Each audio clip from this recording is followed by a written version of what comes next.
different devices to work at the same time. So, for example, here, I'll start off with an iPhone. So the important part is that we needed it to work across all devices, browsers, etc. So it was the main focus of this. As you could see, it's very versatile. They could use whatever themes they want, logos they want, etc. But its main job was in order to be a viewer of content on the web.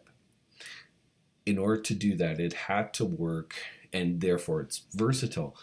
But in order to do that, it had to work across Windows, it had to work across Mac, work on Linux, etc., and work on every browser that is available. And that is something that we've accomplished in this. Likewise, it had to work on mobile and on tablets, both iOS versions and Android. So if you look here, this is the iPhone version. And so on the iPhone version, it acts as you'd expect. And you could go from page to page. And in going page to page, as you can see, it's a single view. And the reason is you can't really fit a spread view on an iPhone because you'll not be able to see it. It'll only be the top inch that'll be available, and you won't be able to see any items that are in there. Now, it definitely can be basically pressed across in order to see everything, so it can be swiped in order to get from page to page. So that's built in, so this way it acts as a mobile app acts. Next thing is you could see in the menu, there's different menu items than there would be for the web view, which is understandable because they're different platforms. You have view all again with all the different pages. Then you have search, which acts exactly in the same way. Brings them to specific pages. This time I looked up hair, and as you can see, it's probably thinning hair that it was able to find hair. I don't think there was anything else on here when it did the search for hair.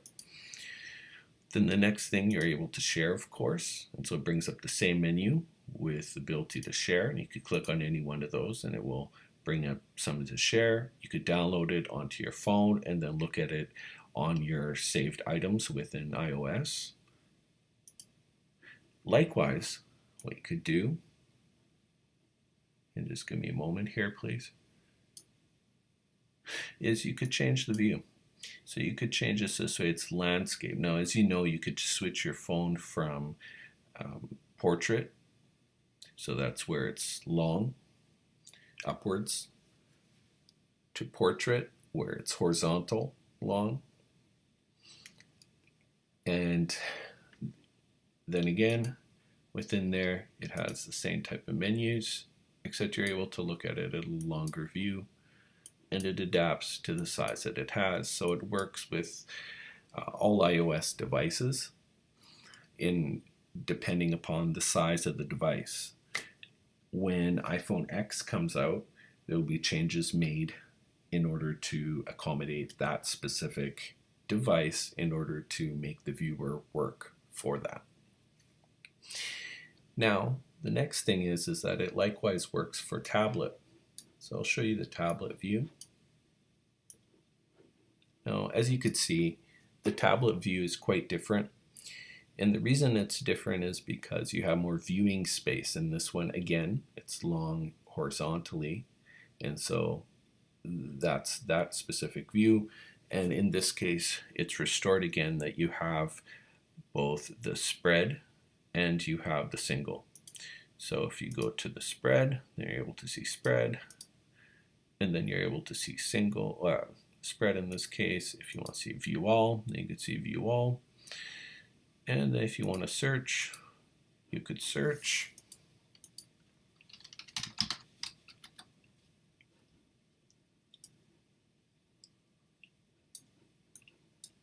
Okay.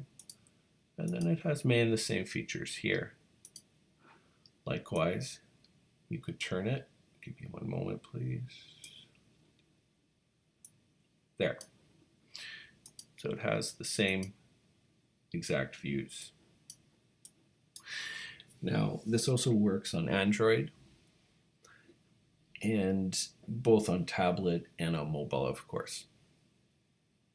So all of this can be adapted. Again, the main points are that it works across all main devices, so iOS, and it works on Android, which right now mobile takes over 50% of the browser market actually, so most people go to websites on their mobile device these days. On top of that, most people, if they're looking at it for a single time, which most of the students will be looking at for a single time, and they probably will be coming back a few times, but they're not going to be sharing between schools and everything like that unless we see a value for that. Most of the time, people get annoyed if it's a single use and create an app for that. So it works perfectly on the web, which is the goal for this.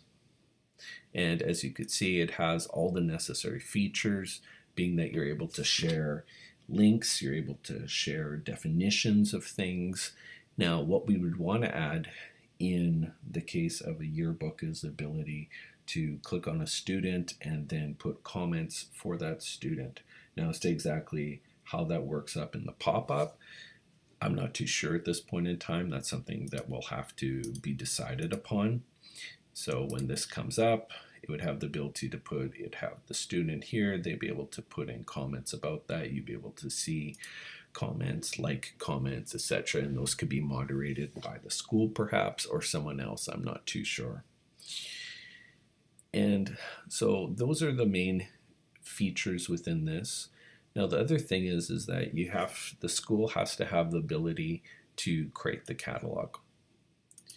So as you can see on this page here, we have these squares here, or rectangles, sorry.